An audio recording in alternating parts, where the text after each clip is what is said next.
I cry every time I go over the Kingston-Rhinecliff Bridge. I nervously confess during my first doctor's appointment after giving birth. I'm unsure whether I should unbuckle my daughter from her car seat. Because what if the bridge breaks and we sink? I know I can get to her, but what if I can't undo the buckle and open the window in time to save her? Then what? This is postpartum anxiety.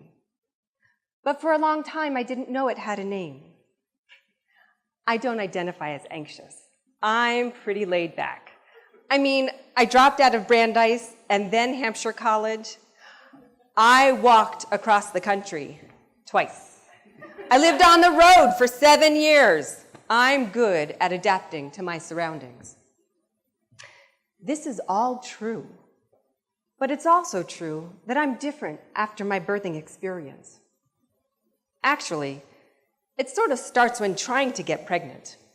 It takes 5.5 years, which I'd like to think would make anyone anxious. People often tell me, relax, have a drink, forget about it, it will happen. Yeah, right. It's important to add here that my husband has no sperm. So letting go and letting it happen isn't going to cut it. Finally, through a massive group effort with 5 acupuncturists, 1 hypnotist, 1 energy healer, 3 medical doctors, and 3 sperm donors, we managed to make a baby.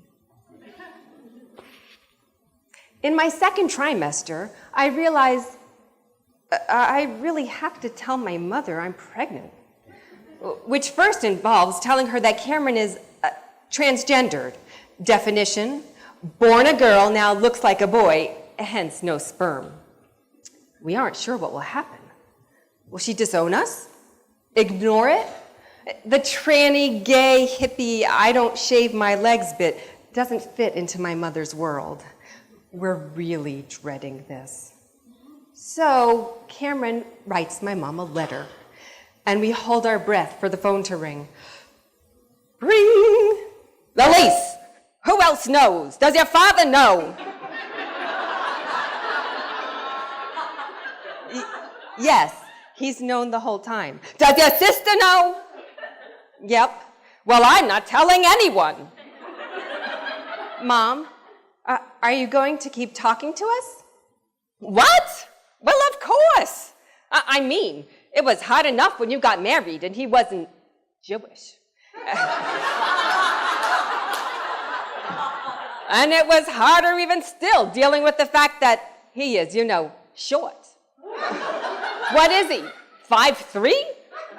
So this I can handle.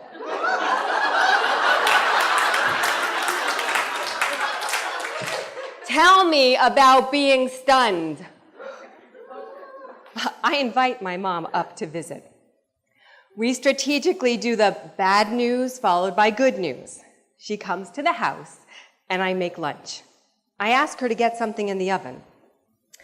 My mom opens the oven and takes out a hot dog roll. Lacey, what is this, a roll? 1 hot dog roll? For the both of us? This doesn't go with quiche. It's a bun, Mom. A bun? It looks like a roll. Mom, it's a bun.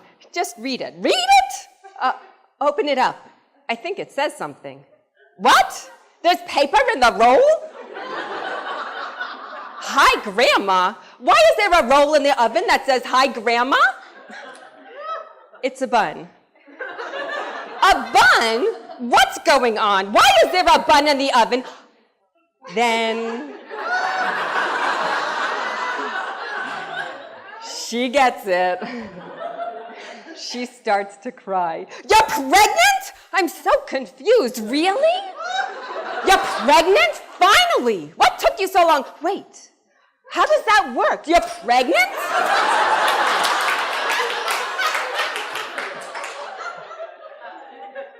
We used a donor. Please tell me he's not black. You wouldn't do that to me, would you? My mother. Not just homophobic, but racist too. With reactions like this, it's incredible that she wonders why she's the last to know about Cameron being trans. 7 months later, it's time. It's been 4 days of labor, 4 days of castor oil smoothies, homeopathic remedies, nipple stimulation in a room full of people. This baby is slow coming. I'm pushing now. One of the Susans, the midwives, says she can see the baby's head. I can touch her hair.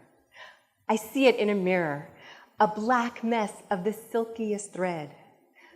But she doesn't come down. After more hours of pushing and exhaustion, they tell me, now is a good time to transfer to the hospital. I think, gosh, their transfer rate is like 1%. I'm going to ruin their statistics. And why me? I've done everything right. I didn't eat sugar or chocolate for 9 months. I exercised regularly, did hypnobirthing, and it took my mom only 4 hours to give birth. All my mom told me was, giving birth wasn't so hard. It felt like period cramps. That's it. Not so bad. She leaves out the part that she had general anesthesia and was out for the entire experience.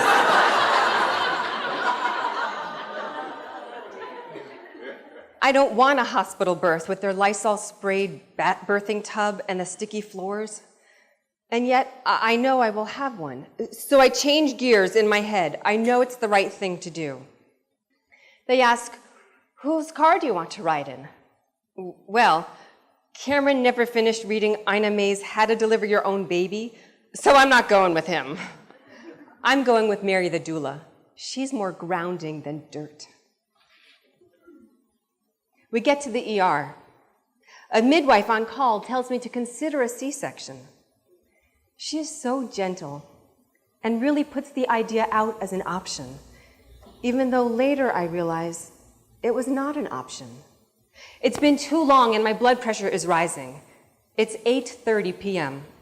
I say, okay, if I choose this, when would it happen? She says I'd have a baby within the next 30 minutes.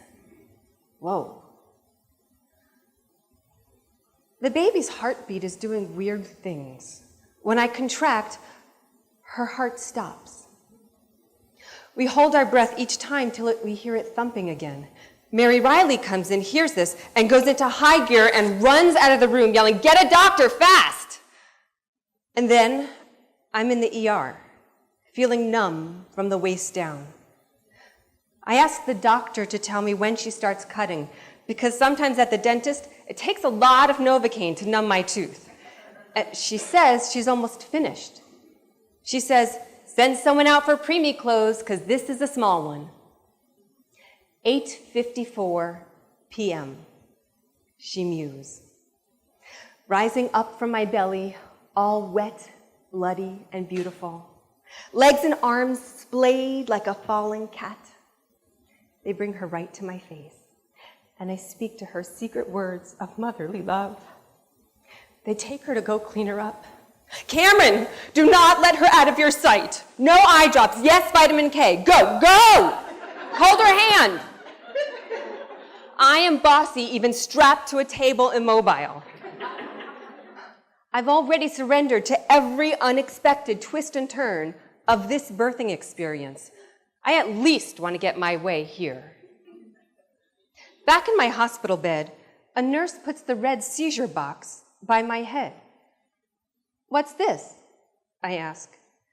Your blood pressure is really high. If you have a seizure, we will need this box. I'm going to have a seizure? They put me on magnesium sulfate IV. I lose attachment to consciousness. I am under a truck, or under 8,000 trucks of heavy. I'm dying. as surely as I know anything in this world, I know I am not walking out of this hospital.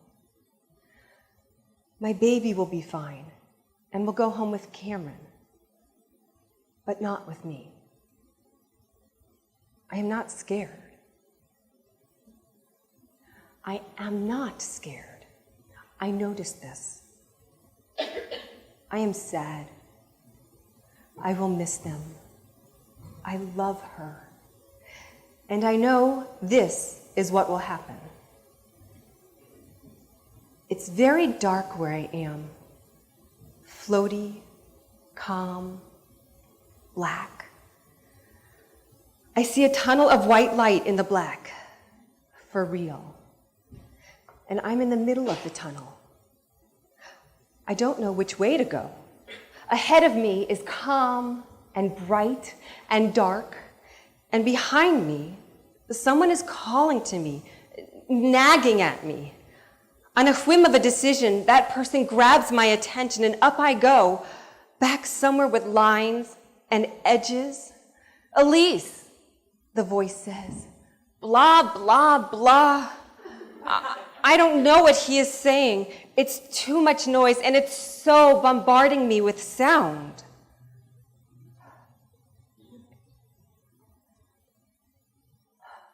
I'm sorry. I don't know who you are. It's Cameron, of course.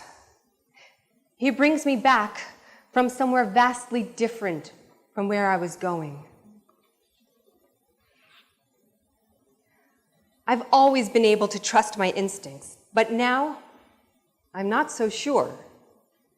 My instincts told me I was dying, and I was so sure I was. But now I'm so confused that I was wrong. If I was wrong about that, what else am I wrong about? I think not dying, despite the intense instinct that I was, and then living, is the birth of my anxiety. It shakes my confidence about knowing anything deeply ever again. And yet, in the end, all of this giving birth experience was just right.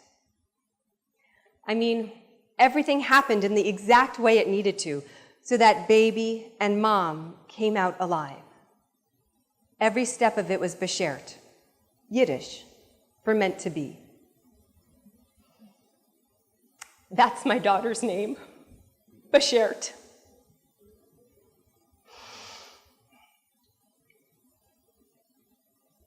She happened in the meant-to-be way, and she was born. If it didn't happen that way, someone would have died, or two someones. If I hadn't surrendered at every intersection of choice and will, it wouldn't have ended well. I gave up will. I was adaptable, and she was born. Rising up from my belly, Meirav, her middle name, Hebrew, for to rise up or inspire. I remind myself of this the next time we drive to Rhinebeck.